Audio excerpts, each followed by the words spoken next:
Recently on X, formerly and sometimes currently known as Twitter, Toby, as in Birdkeeper Toby, raised a question about legendary Pokémon. And a long time ago, I made a video where I talked about this a little, but today I believe I can actually talk and complain some more about it.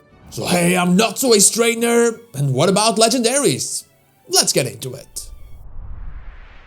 Before we continue, I want to thank my YouTube member Dash Plays and my Twitch subscribers Anubis here, Retsamnegi, Zanes222 and Nightshades. Thank you so much for going the extra mile and helping make my content possible. And now, on to the video. So for this video, you need to forget about all the stats part of being a legendary Pokemon, because we are talking about sweet lore today.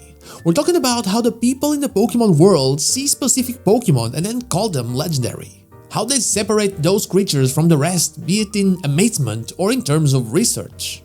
So, Toby started the poll about the Paradox Legendary Beasts and Paradox Swords of Justice, and if we thought about them as legendary Pokemon. Kinda like you are legendary if you press the like and subscribe button. But this evolved into another poll about Guzzlord being legendary and about Koraidon and Miraidon. It appeared that, for the most part, people agree with how we conventionally define this Pokemon, at least in Guzzlord's and the Rhydon's case, despite the latter actually having a fair number of people with the non-legendary vote. The Paradox Beasts and Swords of Justice fall into a bit more of a close battle, though it ends up with the they are legendary side winning. From the replies, we can see that the reason for this is a mix of their counterparts' legendary status and also their rarity. Okay, that all makes sense, and that's why this video is here today, but what really makes a legendary? Is it really just their rarity? Is it their power? Or is it just legends being passed down from generation through generation? It's common knowledge how many legendary Pokemon have multiples of their own out there. The Pokédex entries, despite sounding a bit fantastic at times, do confirm it. There are herds of Latias, Cobalion are said to be born, so if they're born, there are more than one. We have at least 2 Cubfu in the Isle of Armor DLC, and a new Entei is born when a volcano appears. Sure, they are rarer than other Pokemon, but so is Blood Moon or Saluna or most of the fossils in earlier games, and they're not really in the legendary conversation. If we instead look at their power, yes, some of them are incredibly powerful, but others are not that great, or at least not greater than their non-legendary counterparts. And so we get to the part where I feel legendary Pokemon should get their name from. The legends, the stories I mentioned passed down from generation to generation. The reason why I feel that Legends games should always happen in the past. They tackle tales of old, legends.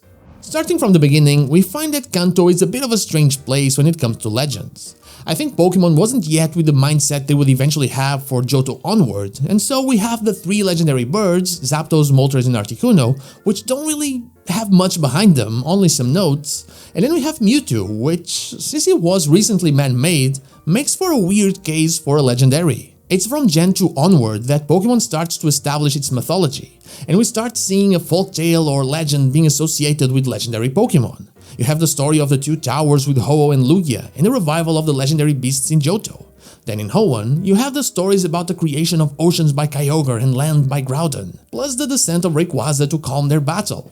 You also have the chambers where the Regis are sealed, and those have people studying them. They are part of legendary history. Sinnoh has everything. The creation of the Pokemon universe is told in its legends. In Unova you have the legends of the Swords of Justice in the Moor of Icerus, or the original dragon. Even the forces of nature have shrines built in honor of Landorus, and stories about tornadoes and thunderous.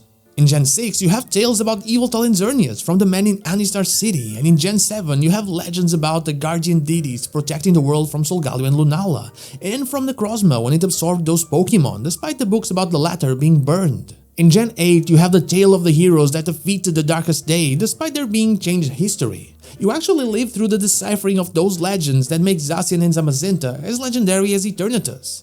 Even Calyrex and its trusty steeds have legends in the Crown Tundra. Gen 9 brings us legends about a treasure deep down inside the crater, which we can see as legends about Terrapagos, but it also has stories about the Loyal 3, Ogerpon and the Treasures of Ruin.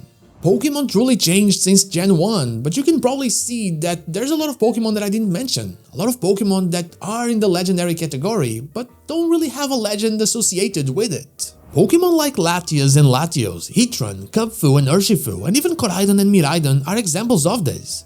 Other man-made legendary Pokemon like Type Null and thus Silvally fall in the same category as Mewtwo. Should they be legendary when there's nothing about them in legend? They're powerful, but they're man-made. Should they fit that category? I mean, they do in the technical sense, but how? For example, the Ultra Beasts up until Scarlet and Violet were considered legendary Pokémon in the Pokédex, but we don't consider them to be legendary. But shouldn't they?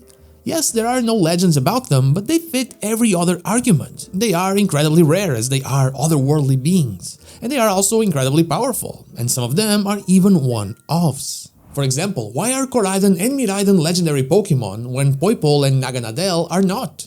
They are all Pokémon from a different world or timeline, and in the case of the latter, you can only get one of them, and in the case of the former, you can actually get two. I mean, surely there is a world out there that is full of Poipole that you can catch and evolve, but we don't really know if in their actual timeline you don't have a whole bunch of Koraidon and Miraidon as well. And with the same mindset, if Koraidon and Miraidon are, surely the rest of the Paradox Pokémon should be as well. The Occulture serves as some kind of legend teller, putting out cryptic tales about these strange creatures. They can only be found in a place that's off limits. Not very rare once you're in there, but if you think about it, the opposing game's Paradox Pokémon are only shown when you get that weird bug while you're in the Union Circle.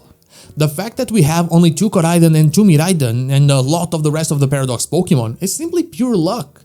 The machine brought those, but it could have been a bunch of Koraidons and Miraidons out there. And who knows, maybe the same could have happened with the Paradox Beasts and Paradox Swords. We could see a bunch of them just by crossing the Terra Corner. And I mean, Heath kinda had tales about these Paradox Pokémon from 200 years ago, but nobody believed them, and so they didn't become legends, they became fiction. And since we're talking Gen 9, Blood Moon Ursa Luna is another great example, like I mentioned. It has a legend about it, it is strong, and it is rare. It is no legendary though, but shouldn't it be?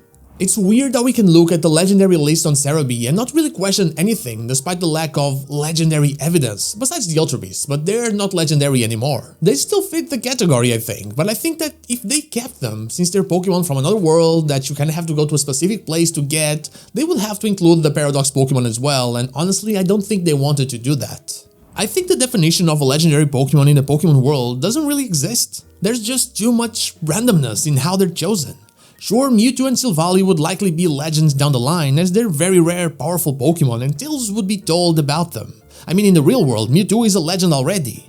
But all the rest, it's weird. In my mind, the best way for something like this to make more sense in terms of world building would be to simply add tales. We're sure to revisit all the regions as time goes by, and it's clear that the modern touch of Pokemon is not just making the game look different, it's also trying to connect things better, especially since a lot has changed since the past. Legends games, in my opinion, are the best way for all of this to happen, and they can have more than one NPC just telling a story, they can have us live it. For example, the story of the Sea's legend with Manaphy. Yes, it existed, yes, we read about it before in a kind of library, but doesn't it make everything more legendary, or in that case mythical, when you can actually play through it all yourself? And that is all I have for you today. I believe that legendary Pokemon have a lot that needs to be explained about them, and I'm hoping that future games can actually do that. But what about you? How do you define a legendary Pokemon? Let me know in the comments down below. And now, like the video if you like it, dislike if you don't, and don't forget to subscribe to the channel for more Pokemon content and also ring the bell so you know when the next video is out. Also, you can become a channel member or check out my merch in order to further support the channel. I'd be forever thankful for that. You can follow me on social media or check out one of my streams here and on Twitch. All the links are in the description. Thank you so much for watching, and I'll see you all on the next one.